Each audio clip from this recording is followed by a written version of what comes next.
ماحي الذنوب والخطايا الذي شفينا يوم الجزاء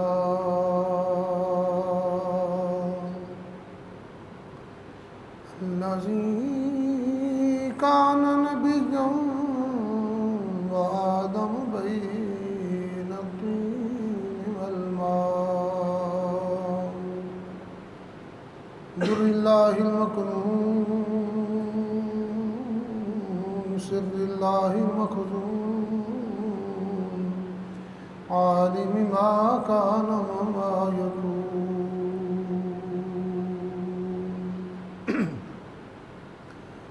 نور الأفئدة والعيون سرور القلب المحزون سيدنا ومولانا وملجانا ومأوانا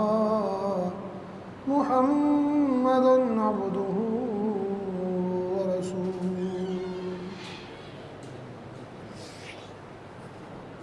أما بعد فأعوذ بالله من الشيطان الرجيم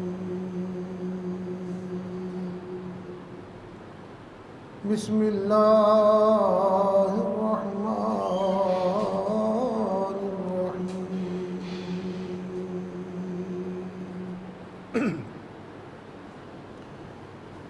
وإذ نجيناكم من آل فرعون يسومونكم سوء العذاب يذبحون أبناءكم ويستحيون نساءكم وفي ذلكم بلاء من ربكم عظيم وإذ فرقنا بكم البحر فأنجيناكم وأغرقنا آل فرعون وأنتم تنظرون صدق الله العظيم إن الله وملائكته يصلون على النبي يا أيها الذين آمنوا صلوا عليه وسلموا تسليما محبت کے ساتھ کچھ پڑھیے الصلاۃ والسلام علیک یا سیدی یا رسول اللہ وعلی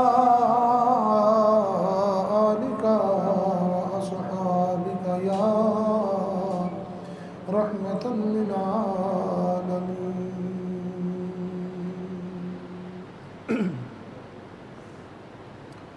اللہ رب العزت کی حمد و ثنا محبوب کبریا تاجدار مدینہ ہادی کل مہدی کل امام رسول پیشوائے سبل صلی اللہ علیہ وسلم آپ کی ذات بابرکات پر درود و سلام کا ہدیہ پیش کرنے کے بعد معزز اور محترم سامعین و حاضرین کرام، آج کی ہماری گفتگو کا عنوان آزادی کی قدر کے حوالے سے ہے۔ دعا ہے اللہ رب العزت حق اور سچ بات کو بیان کرنے کی توفیق عطا فرمائے، حق اور سچ بات کو بیان کر کے سن کے اس پر عمل کرنے کی توفیق سعید عطا فرمائے۔ جس بندے نے قسم کرسی کے عالم میں غریبی اور محتاجی میں غلامی کی زندگی بسر کی ہو، جس بندے کے پاس آنکھیں نہ ہوں اس کو آنکھوں کی قدر کا پتہ ہے، جس کے پاس زبان نہیں اس کو زبان کی قدر معلوم ہوتی ہے، جس کے پاس ہاتھ نہیں اس کو ہاتھوں کی قدر کا پتہ چلتا ہے، جس کے پاس پاؤں نہیں اس کو پاؤں کی قدر ہے۔ جو غلام ہیں ان کو آزادی کی قدر ہے کہ آزادی کیا ہوتی ہے۔ اللہ رب العزت نے بڑا ہی خاص انعام فرمایا۔ جانے وہ کون سی ہستی تھی، جانے وہ کون سی ماں تھی، وہ کون سا باپ تھا جس کے اٹھے ہوئے ہاتھ ہمارے حق میں قبول ہوئے۔ رب تعالیٰ نے اس کی دعاؤں کی برکت کے ساتھ ہمیں آزاد ملک عطا فرما دیا۔ ہمارے آبا و اجداد جو صدیوں سے انگریزوں کی ظلم کی چکی میں پس رہے تھے، اللہ پاک نے ان کو آزادی جیسی عظیم نعمت سے سرفراز فرمایا۔ کلام مجید میں اللہ رب العزت نے ایک قوم کی آزادی کا تذکرہ کیا ہے۔ قوم کا نام ہے بنی اسرائیل۔ حضرت یعقوب علیہ السلام کی اولاد 12 بیٹے جو تھے، ان کو 12 بیٹوں کی اولادوں کو بنی اسرائیل کہا جاتا ہے۔ وقت گزرا، حالات بدلے۔ حضرت موسیٰ علیہ السلام کا جب دور قریب آیا، ایک وقت آیا، ایک ظالم اور جابر حکمران آیا جس کا اصل نام ولید بن مصعب ہے، اور علاقے کے اعتبار سے اس علاقے میں جو بادشاہ کے لیے لقب بولا جاتا تھا وہ فرعون تھا۔ تو فرعون اس کا عام نام مشہور ہے۔ اس نے خدائی کا دعویٰ کر دیا، موسیٰ علیہ السلام نے اللہ کی توحید کا اعلان کر دیا، دونوں کی آپس میں نہ بن پڑی۔ اس نے حضرت موسیٰ علیہ السلام کی قوم کے اوپر ظلم یہ کیا کہ وہاں پر جو بیٹا پیدا ہوتا بیٹے کو ذبح کر دیتے اور بیٹیوں کو زندہ رکھتے۔ محلے میں کسی کا بچہ چھوٹا فوت ہو جائے، ظلماً فوت ہو جائے، ظلماً قتل کر دیا جائے، پورا محلہ اس پر سراپا احتجاج ہوتا ہے، پورا علاقہ اس پر احتجاج کرتا ہے، پورا ملک اس پر احتجاج کرتا ہے۔ جیسا کہ پیچھے میاں والی میں ایک شخص نے اپنی بیٹی کو اس نے گولی ماری تھی، تو پورے ملک میں اس کا احتجاج ہوا، لوگوں نے اس کو برا بھلا کہا۔ تو وہ تو بیٹی کو اس نے گولی ماری ہے، تو جس بندے کے سامنے اس کے بیٹے کو ذبح کیا جائے اس بندے کی کیفیت سمجھے کیا ہو۔ تقریباً مفسرین کرام نے لکھا ہے 27,000 کے قریب بچے قتل ہوئے، اور موسیٰ علیہ السلام کی قوم نے اللہ کی بارگاہ میں التجائیں کی، دعائیں کی، رب تعالیٰ نے ان کی دعاؤں کو قبول کیا۔ موسیٰ علیہ السلام جب تشریف لے آئے تو اللہ پاک نے حکم دیا آپ اپنی قوم کو لے کر یہاں سے چلے جائیں۔ قوم جب رات کے پچھلے پہر نکلی، فرعون کو پتہ چلا، اس نے پیچھے فوج لگائی۔ جب وہ بھاگے تو آگے دریا ہے اور پیچھے فوج چڑھ آئی۔ کہنے لگے کہ موسیٰ علیہ السلام مارے گئے، آگے سمندر ہے، دریا ہے، اور پیچھے جب فوج آ گئی آپ نے فرمایا ان معی ربی، فرمایا پریشان نہ ہو، میرا رب میرے ساتھ ہے۔ جب بندے کو اس بات کا یقین ہو جائے کہ میرے ساتھ میرا رب ہے، تو اس کو دنیا کی کوئی طاقت بھی نہیں ہرا سکتی۔ حضرت موسیٰ علیہ السلام کا حکم ہوتا ہے کہ آپ پانی پر اپنا عصا ماریں۔ جو ہی آپ اپنے عصا کو پانی پر مارتے ہیں، اللہ پاک نے 12 رستے بنا دیے۔ 12 قبیلے ہیں تو 12 رستے بن جاتے ہیں۔ مفسرین کرام نے یہاں تک لکھا ہے، ایک قبیلے والا دوسرے قبیلے والوں کے بارے میں کہہ رہا تھا، پتہ نہیں دیوار درمیان میں سے بن گئی، پتہ نہیں ساتھ والے ڈوب گئے ہیں کہ یا بچ گئے ہیں، شاید ہم ہی بچے ہیں جو ہم جا رہے ہیں۔ اللہ پاک نے اپنی قدرت کاملہ کے ساتھ اور پانی کی دیواروں کے اندر سے روشن دان بنا دیے، وہ ایک دوسرے کے ساتھ باتیں بھی کرتے جا رہے ہیں اور دریاؤں کو پار بھی کرتے جا رہے ہیں۔ جب انہوں نے دریا کو پار کر لیا، اللہ پاک قرآن مجید میں فرماتے ہیں ہم نے تم کو سے نجات دی، اور ہوا کیا وَإِذْ فَرَقْنَا بِكُمُ الْبَحْرَ فَأَنْجَيْنَاكُمْ، ہم نے دریا کے اندر سمندر کے اندر ہم نے رستے بنا دیے، اور پھر فرمایا وَأَغْرَقْنَا آلَ فِرْعَوْنَ وَأَنْتُمْ تَنْظُرُونَ، تمہاری آنکھوں کے سامنے جس پانی سے تم گزر کر آئے ہو اسی پانی میں سے وہ گزرنے لگے۔ اللہ پاک نے ساری کی ساری قوم کو تباہ و برباد کر دیا۔ نبی کریم علیہ السلام جب مدینہ شریف آئے، 10 محرم الحرام کا دن جب آیا، نبی کریم علیہ السلام نے یہودیوں کو دیکھا کہ وہ روزہ رکھتے ہیں۔ نبی کریم علیہ السلام نے فرمایا کہ یہودیوں کیا وجہ ہے کہ تم روزہ رکھتے ہو؟ انہوں نے عرض کیا اللہ کے نبی، اس دن اللہ پاک نے ہمیں فرعون سے آزادی عطا فرمائی تھی، ہم شکرانے کے طور پر اللہ کی بارگاہ میں اس دن کا روزہ رکھتے ہیں، شکرانے کے طور پر ہم روزہ رکھتے ہیں۔ اچھا، رب تعالیٰ نے ان کو اس آزادی کے شکرانے کی برکت کے ساتھ رب تعالیٰ نے اتنا عروج دیا، اتنا عروج دیا، آج بھی کئی صدیاں گزرنے کے بعد بھی آج بھی یہودی پوری دنیا پر حکومت کر رہے ہیں، اور حالانکہ تعداد میں سب مذاہب میں سے سب سے کم تر لوگ ہیں، سب سے کم تر جن کی تعداد ہے ان میں ان کا شمار ہوتا ہے۔ اقلیتوں میں تقریباً جو اصل یہودی ہیں، جن کو اپنے آپ کو اصلی یہودی آل یعقوب کہتے ہیں، بنی اسرائیل کہتے ہیں، ان کی تعداد پوری دنیا کے اندر تقریباً 1.5 لاکھ ہے، جو اصل یہودی اپنے آپ کو کہتے ہیں۔ باقی ان کے ساتھ اور بھی مل گئے ہیں، لیکن جو اپنے آپ کو بنی اسرائیل کہتے ہیں ان کی تعداد فقط 1.5 لاکھ ہے، اور وہی 1.5 لاکھ پوری دنیا کو انگلی پر جا رہا ہے۔ آپ چاہے جس مسئلے میں بھی چلے جائیں، جس فیلڈ میں چلے جائیں، ہر جگہ پر یہودیوں کے سسٹم جو ہے وہ موجود ہے۔ اچھا، انہوں نے تو شکر کیا، رب تعالیٰ نے ان کو یہ عزت عطا فرما دی۔ یہودیوں نے اس دن کو روزہ رکھ کر اللہ کی اس نعمت آزادی کا شکریہ ادا کیا۔ انہوں نے جب آزادی کا شکریہ ادا کیا ہے، رب تعالیٰ نے ان کو پوری دنیا پر حکومت کرنے والی جب سوسائٹی بنا دی ہے۔ لیکن اگر ہم اپنا تجزیہ کریں، اپنے گریبان میں جھانکیں، تو ہم ان سے بالکل الٹ نظر آتے ہیں۔ اللہ رب العزت نے ہمیں آزادی کی نعمت عطا فرمائی، اور یہ آزادی کوئی ایسے پلیٹ میں رکھ کر ہمیں نہیں دی گئی۔ ہمیں جو پاک اسٹڈی میں پڑھایا جاتا ہے، ہم اسکول کالج یونیورسٹی میں جب پڑھتے ہیں یا اپنے بچوں کو پڑھاتے ہیں، اس میں یہ آتا ہے کہ حضرت علامہ قائد اعظم اور حضرت ڈاکٹر علامہ اقبال نے علامہ اقبال نے خواب دیکھا، علامہ اور قائد اعظم نے 14 نکات پیش کیے، اور پھر جب وہ 14 اگست 1947 کو پاکستان بن گیا۔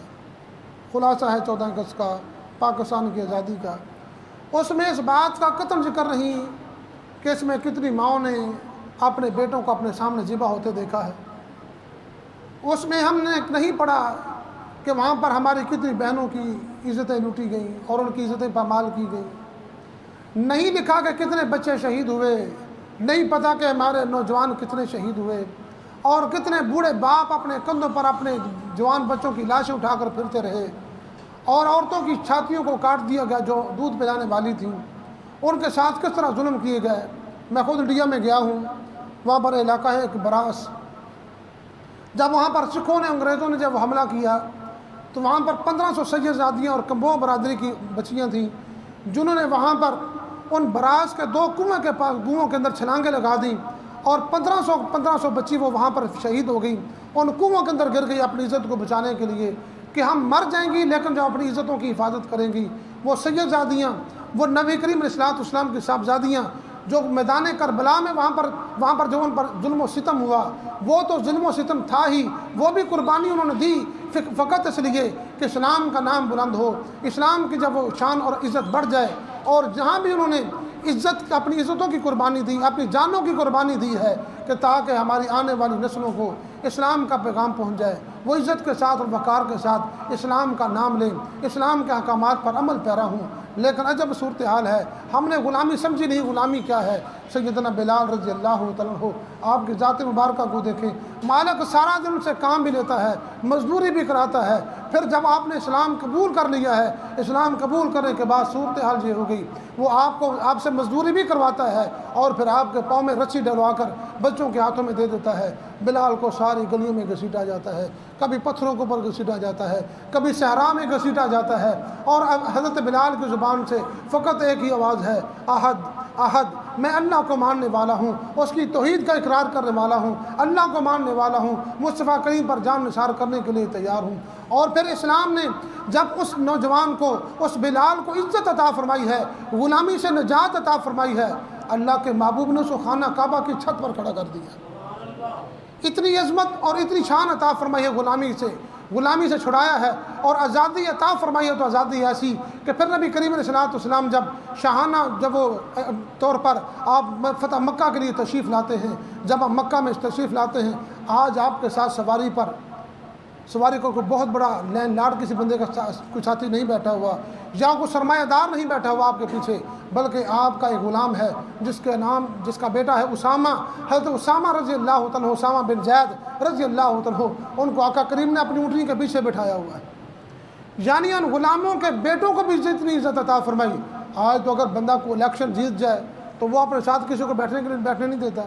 وہ تو ہمارے ساتھ مل کر کھانا کھانے کے لیے بھی تیار نہیں۔ ہم تو ویسے ان کے پیچھے جب دن رات دوڑتے رہتے ہیں، کمپینیں بھی چلاتے ہیں، سارا کچھ کرتے ہیں، لیکن اگر اس کے پاس اقتدار آ جاتا ہے تو وہ ہمارے ملنے کے لیے بھی تیار نہیں، اس کے پاس ہم سے سلام لینے کا بھی وقت نہیں۔ لیکن قربان جائیں کریم آقا علیہ السلام پر، آپ نے جب غلامی سے نجات دلوائی ہے تو پھر ایسی دلوائی ہے کہ جب آپ شاہانہ طور پر جو وہ خانہ کعبہ کے پاس آئے ہیں، فتح مکہ کے لیے آئے ہیں، آپ کے پیچھے کوئی اور بڑا بندہ نہیں بلکہ اپنے غلام کا بیٹا ہی پیچھے بیٹھا ہوا ہے۔ یہ عزت عطا فرمائی ہے اسلام نے غلاموں کو، لیکن ہمیں شاید اس کا احساس نہیں ہوا۔ میں سادی سی اگر مثال دوں، جہاں بھی ہم کام کرتے ہیں، فیکٹری میں کام کر رہے ہوں یا کہیں بھی کسی فرم میں کام کرتے ہوں، یا چاہے میں اس مسجد میں ڈیوٹی کر رہا ہوں، یہ بھی ایک نوکری ہے۔ ایک غلامی کا ایک انداز سمجھ لیں کہ چاہے یہاں پر ایک بندہ بیان میں چلا ہے، میں اپنی ڈیوٹی کر رہا ہوں۔ اکثر ایسا ہوتا ہے کہ جب ہم بیان کرتے ہیں تو اکثر موضوع کا پتہ فقط در و دیوار کو ہوتا ہے، چند بندے ہوتے ہیں جن کو پتہ ہوتا ہے کہ آج کی گفتگو کس موضوع پر ہوئی۔ اکثریت اللہ ماشاء اللہ چند ایسے ہوں گے علماء کرام جہاں پر جب وہ لوگ پہلے جمع ہو جاتے ہیں، لیکن ہمیں سے اکثریت ایسی ہوتی ہے جب ہم اذان کا انتظار کرتے ہیں کہ کب اذان ہوگی اور ہم جا کر وہاں پر 2 فرض پڑھ لیں گے۔ بہرحال جو صورت عالم میں پیش آئی، وہ جو ظلم اور ستم کی، ہم نے پڑھا ہی نہیں کہ ہمارے آباء و اجداد نے کس طریقے کے ساتھ، اور طریق کی روایات میں ہے کہ تقریباً 30 لاکھ لوگوں نے قربانی دی ہے، تب جا کر پاکستان آزاد ہوا ہے۔ 30 لاکھ لوگ ذبح ہوئے ہیں اس جب وہ پاکستان کو آزاد کروانے کے لیے، لیکن ہمیں آج ان شہیدوں کی روحیں ہمیں کیا کہتی ہوں گی کہ لوگوں نے کیا کیا، ہم نے کس مقصد کے لیے اس خطہ پاکستان کو حاصل کیا، اور آج یہ لوگ کس طرح کر رہے ہیں۔ اور شہید زندہ ہوتے ہیں، ہمارا ایمان بھی ہے، قرآن خود کہتا ہے کہ شہید زندہ ہوتے ہیں۔ ان کی روحیں جب اس ماحول کو دیکھتی ہوں گی کہ جو ہی 14 اگست کا دن آتا ہے، اور یہ برکت والی کتنی ہستی، رب تعالیٰ نے اس دھرتی کو 14 اگست 1947 27 رمضان المبارک لیلۃ القدر کی رات کو اس پاکستان کو آزاد فرمایا، لیکن ہائے افسوس ہم نے اس دن کی قدر نہ کی۔ اس کا جب وہ جس طرح قدر کرنے کا حق تھا ہم نے اس کی قدر نہ کی۔ ہم نے آج بھی ہمارے گلے کے اندر وہی غلامی کا پٹا ڈالا ہوا ہے۔ اگر ہم تعلیمی اعتبار سے دیکھیں، تعلیمی نظام کو دیکھیں، ہمارے بزرگ اکثر فرماتے ہیں کہ دشمن جو ہے انسان کو دشمن اپنے دشمن کو جو ہے وہ مٹھائی دے گا کہ زہر دے گا،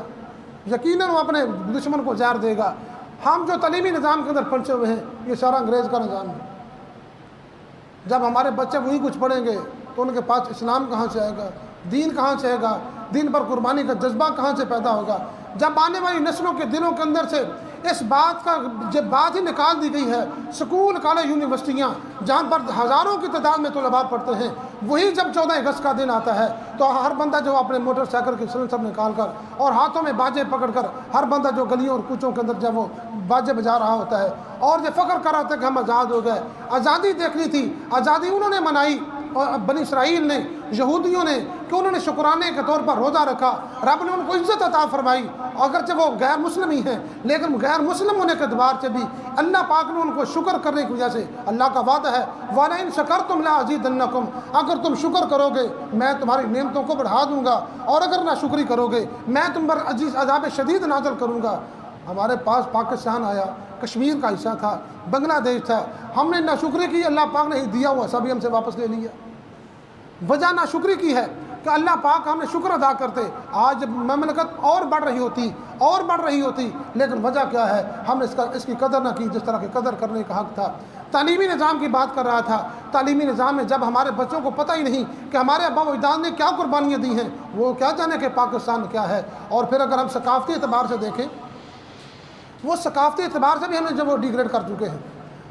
ہمارے ہر گھر کے اندر الا ماشاء اللہ جہاں بھی ٹی وی چلتا ہے، جس گھر میں بھی ٹی وی ہے، جہاں پر کیبل چلتی ہے وہاں پر انڈیا کے گانے چلتے ہیں، انڈیا کے ڈرامے چلتے ہیں، انڈیا کی فلمیں چلتی ہیں، انگریز کے یورپی ماحول کی وہ فلمیں چلتی ہیں۔ تو جب ہم نے اپنے گھروں کو، ہم نے تو اپنے آپ کو ان سے آزاد کروایا ہی نہیں، یہ تو ان کی قربانی تھی، اللہ ان کو اجر عطا فرمائے، انہوں نے قربانی دے دی اس دین اسلام کے، اس گڑھ کے لیے، اس دھرتی کے لیے، لیکن ہم نے اس کی ناشکری کی، اور ہم نے اپنے گھروں کے اندر جن سے جان چھڑائی تھی ہم ان کو خود اپنے گھروں میں لے آئے ہیں،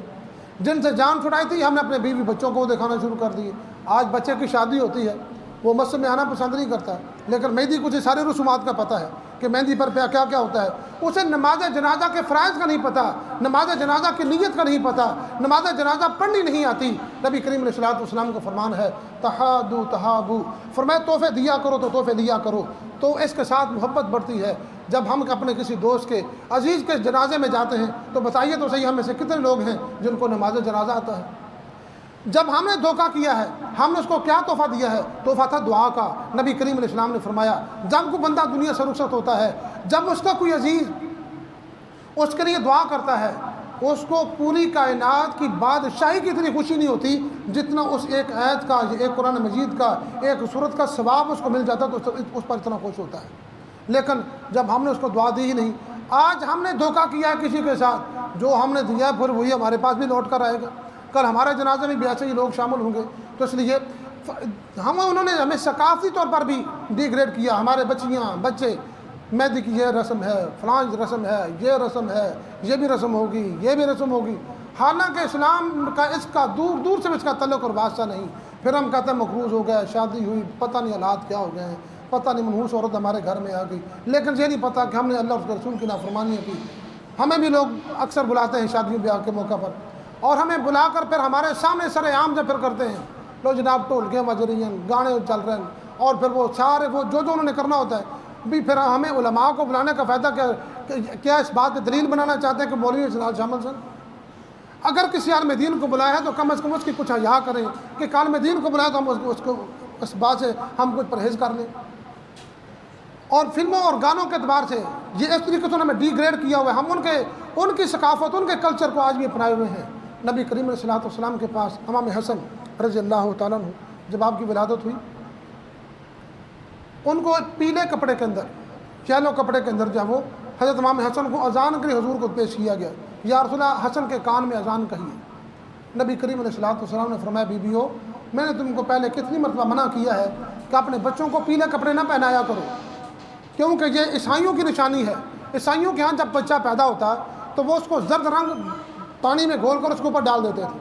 اور کہتے تھے اس پر عیسائیت کا رنگ چڑھ گیا۔ اللہ کے نبی کو اس پیلے رنگ سے اس قدر نفرت تھی کہ آپ نے فرمایا کہ اپنے بچوں کو پیلا رنگ نہ پہناؤ۔ تو میں اکثر یہ جملہ کہا کرتا ہوں، اگر ہم نے اپنے بچوں کو آج انگریزوں کا لباس پہنایا ہے، ہماری بیٹیاں، قوم کی بیٹیاں، ہماری مائیں بہنیں بیٹیاں اگر وہ انگریزی لباس پہنتی ہیں اور اگر ہمارے بچے انگریزی لباس پہنتے ہیں تو بتائیے آنے والی ہماری نسلیں اپنے بچوں کو کیا لباس پہنیں گی، ان کی صورتحال کیا ہوگی، وہ کیسے نظر آئیں گے اپنے گھروں میں۔ اور یہاں تک اب تو یہاں تک بھی ہو چکا ہے، یہاں تک یہ وہ نکر وغیرہ پہننا یہ تو عام رواج ہو گیا ہے، یہاں تک ہاف نکر یہاں تک پہننا یہ تو عام رواج ہو گیا ہے۔ نوجوان اب گھروں میں بازاروں میں عام پہنے پھرتے ہیں،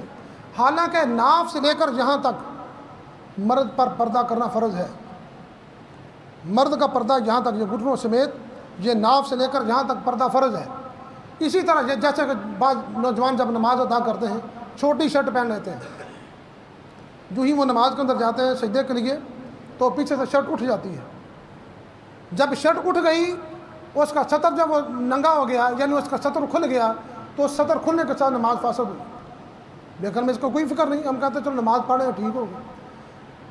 تو وہ ہمیں نمازیں پڑھنے کے لیے بھی کہہ رہا ہے، اور ہمیں ہمارے لباس جب ہم خود پہنتے ہیں، بعد میں بچے جب کہتے ہیں کہ ہمیں کہا جن کو یہ شلوار قمیض پہنے، کہتے ہیں لاما صاحب اس میں ہم زیادہ کمفرٹیبل محسوس کرتے ہیں اپنے آپ کو۔ انگریزی لباس پہن کے اپنے آپ کو کمفرٹیبل محسوس کرتا ہے، کیوں؟ اس لیے کہ بچپن سے ماں نے لباس ہی وہ لا کر دیا، باپ نے لباس ہی وہ لا کر دیا ہے، اور اس لیے بچے کی عادت ہوگی، بچہ وہی پسند کرتا ہے جو اس کو پہننے کے لیے دیا گیا ہے۔ اگر آج میری بیٹی، اگر آج میرا بیٹا انگریزی لباس نہیں پہنے گا، بڑا ہو کر وہ اسلامی لباس پہنے گا، سادہ لباس پہنے، تاکہ اسلام نے یہ کپڑا ستر کے لیے دیا۔ قرآن نے کہا کہ یہ لباس تمہاری زینت ہے اور تمہاری شرمگاہوں کو چھپانے والا ہے، لیکن اگر وہ لباس پہننا ہوا ہو، اور کریم آقا علیہ السلام نے کئی سو سال پہلے اس بات کی نشاندہی فرما دی۔ کریم آقا علیہ السلام نے فرمایا کہ ایک وقت آنے والا ہے کہ جب لوگ لباس پہنے ہونے کے باوجود بھی، کپڑے پہننے کے باوجود بھی ننگے پھر رہے ہوں گے، لباس پہننے کے باوجود ننگے پھر رہے ہوں گے۔ وجہ یہی ہے، آج ہم ماحول دیکھ لیں، ہماری بچیاں اسکول کالج یونیورسٹیوں میں دیکھیں وہ ٹائس پہن کر جاتی ہیں، بچے جینس کا لباس پہن کر جاتے ہیں، وہ بھی ان کا لباس بالکل ایسا ہی ہے جیسے کہ انہوں نے لباس پہنا وہی نہیں ہے۔ تو اس لیے ہم آج بھی ان کی غلامی کی زندگی بسر کر رہے ہیں، ہم نے ان کی آزادی سے نکلنا چاہا ہی نہیں۔ اور اگر زبان کو دیکھیں، ہمارے بچوں کو انگریزی اچھی آتی ہے، انگریزی اچھی بول لیتے ہیں، انگریزی کے احکامات پڑھ لیتے ہیں، اور ہماری قومی زبان جو کہ اردو ہے، قومی زبان اردو ہونے کے باوجود، اور ہماری اسلامی زبان، ہماری دینی زبان جو عربی ہے، اگر کسی سے کہا جب دو حدیثیں سنا تو نہیں سنا سکتا۔ بتاؤ کہ ہمارے نبی نے عربی میں یہ حدیث بیان کی ہے تو بتاؤ اس کے بارے میں۔ وہ 2 حدیثیں اپنے نبی کی نہیں بیان کر سکتا، لیکن اگر اس کو ایک پوری سمری دی جائے، پورے ایک کتاب کا ٹیسٹ دیا جائے، وہ پوری انگریزی کی کتاب اس کو زبانی یاد ہے، لیکن ہائے افسوس اس کو اپنے نبی کی 2 حدیثیں بھی یاد نہیں، قرآن کی 5 صورتیں بھی یاد نہیں کہ جن کو اپنی نماز کے اندر بار بار دہرا بھی سکے۔ تو اس لیے ہم ان کی غلامی سے نکلے ہی نہیں، اس لیے کہ ہم نے اپنے اجداد کو ان کے طریقہ کار کو چھوڑ دیا جو علماء نے ہمیں بتایا، ہم نے اپنے دین میں اپنی مرضی کر رکھا۔ قرآن کہتا ہے، اللہ پاک نے کلام مجید میں فرمایا، افرأیت من اتخذ الہہ ہوا، فرمایا تم نے اس بندے کو دیکھا ہے جس نے اپنے نفس کو خدا بنا رکھا ہے۔ ہم نے اپنے نفس کی غلامی کی ہے، انگریزوں کی غلامی تو بڑی دور کی بات، ہم تو اپنے نفس کی غلامی سے نہیں نکل سکے۔ میرا نفس کہتا ہے میں نماز نہ پڑھوں، میں کہتا ہوں ٹھیک ہے کوئی بات نہیں۔ اگر میں جماعت کے ساتھ پڑھتا ہوں، نفس کہتا ہے جماعت نہ پڑھ، ویسے پڑھ لو، میں کہتا ہوں کوئی بات نہیں، ایسے ہی پڑھ لیتا ہوں۔ یعنی ہم تو اپنے ابھی نفس سے نہیں نکلے۔ انگریز تو وہ ہمارا دشمن ہے ہی، اور یہ جو اندر دشمن بیٹھا ہے بلے شاہ اڈ دیاں پھڑنا ہے تو جڑا وچ بیٹھا انہیں پھڑے ہی نہیں۔ ہم نے اپنے آپ پر جو قابو نہیں کیا، اپنے نفس پر قابو ہی نہیں کر پائے کہ ہم جو اللہ اس کے رسول نے ہمیں احکامات دیے ہیں ان احکامات کے مطابق اپنی زندگی گزار لیں تو آزادی کیسی ہوئی۔ آزادی جن لوگوں کو ملی، صحابہ کرام کو جب آزادی ملی، حضرت فضالہ رضی اللہ تعالیٰ عنہ، آپ کو جب نبی کریم علیہ السلام نے اسلام کی دولت نصیب ہوئی، آپ کو رستے میں ایک عورت روک کر کہتی ہے، اے فضالہ میرے پاس آ جا۔ آپ نے فرمایا کہ میرے نبی نے اس بات سے مجھے آزاد کر دیا، میرے نبی نے مجھے آزادی کفر سے اور شرک سے آزاد کر دیا ہے، میرا اسلام مجھے اس بات سے روکتا ہے۔ آج دیکھیے تو صحیح، ہمارے نوجوان نسل برباد ہو گئی۔ موبائل نے اور انٹرنیٹ نے ہمارے نوجوان نسل کو برباد کر دیا۔ صلاح الدین ایوبی نے کہا تھا، اس نے کہا اگر کسی قوم کو بغیر ہتھیار کے فتح کرنا چاہو، اس کی نوجوان نسل کو بے حیائی پر لگا دو، بغیر ہتھیار کے، بغیر اسلحے کو تم فتح کر لو گے۔ اور آج یہی کچھ ہو چکا ہے، اور آنے والی نسلیں، اس لیے تو جہاد نہیں ہو رہا۔ حالانکہ نبی کریم علیہ السلام نے فرمایا کہ اسلام کے 5 رکن ہیں، لیکن ان 5 رکنوں کی حفاظت جہاد کرنے والا ہے۔ 74 سال بیت گئے، 74 برس بیت گئے پاکستان کو بنے ہوئے، لیکن اس کے باوجود آج تک جو پاکستان بنا تھا اس کے ٹکڑے بھی ہم نے دے دیے، کشمیر دے دیا، بنگلہ دیش کا ٹکڑا دے دیا، تو یہ سارے ہم سے ٹوٹ تو گئے، لیکن ہم نے کون سا علاقہ فتح کیا؟ مسلمانوں سے بڑی بڑی ریاستیں، بڑے بڑے روم، اور جب وہ ایران کی سپر پاور ایسے ہی ڈرتی تھی، وہ سرہانے پر، مٹی کے سرہانے پر، مٹی کی اینٹ پر وہ سرہانہ بنا کر رکھنے والا عمر فاروق رضی اللہ تعالیٰ عنہ، وہ مٹی کے ڈھیر پر، مٹی کی اینٹ پر سر رکھ کے سوتا ہے، اور پورا یورپ سے ڈرتا ہے، روم سے ڈر رہا ہے، ایران سے ڈر رہا ہے، دنیا کے سپر پاوروں سے ڈرتی ہیں، کیوں؟ اس لیے کہ وہ جہاد کر رہا ہے۔ اس لیے آج ہمارے اندر جو آزادی، جس مقصد کے لیے اللہ پاک نے ہمیں یہ ملک دیا تھا، یہ دھرتی عطا فرمائی تھی، اس کی نہ شکر ہم 14 اگست آ گئی ہے، بچوں نے بس باجے لے لینے ہیں، ہم نے پیسے دینے ہیں، خود لا کر دیتے ہیں، لو سارے مجن و گلا لو، ادھر نماز ہوگی اور ادھر سارے باں باں کر کے باجے بجا رہے ہوں، اور سارے جو، اور نبی کریم علیہ السلام نے اس کو شیطانی آواز کہا، باجے کی آواز کو شیطانی آواز کہا، تو کیا اللہ اس بات سے خوش ہوگا کہ میں نے ان کو آزادی کی نعمت عطا فرمائی اور یہ بڑا میرا شکریہ ادا کرے؟ چاہیے تو یہ تھا کہ ہم 14 اگست کے دن ان شہدائے پاکستان کے لیے احسان ثواب کی محافل کرتے، ان کی مجلسیں سجاتے، اپنے گھر میں اپنے بچوں کو بتاتے کہ کس طریقے کے ساتھ انہوں نے جب وہ پاکستان کے لیے قربانیاں دیں، دین اسلام کے لیے قربانیاں دیں، اور کس طریقے کے ساتھ پاکستان بنا ہے۔ فقط ہم نے تو یہی سمجھا ہے، فقط اچھا ایسی جگہ جا کر ہوٹلنگ کر رہے ہیں، وہاں پر چلتے ہیں پیزا کھا کر آتے ہیں، وہاں پر چلتے ہیں برگر اچھے وہاں پر بنتے ہیں، ہمیں تو پتہ نہیں کہ پاکستان کیسے بن گیا، ہمیں ہاتھ میں ہمیں آزاد ماحول میں آنکھ کھولی، اس لیے ہمیں اس بات کا احساس ہی نہیں۔ دعا ہے اللہ رب العزت ہمیں اس نعمت کی قدر کرنے کو توفیق عطا فرمائے۔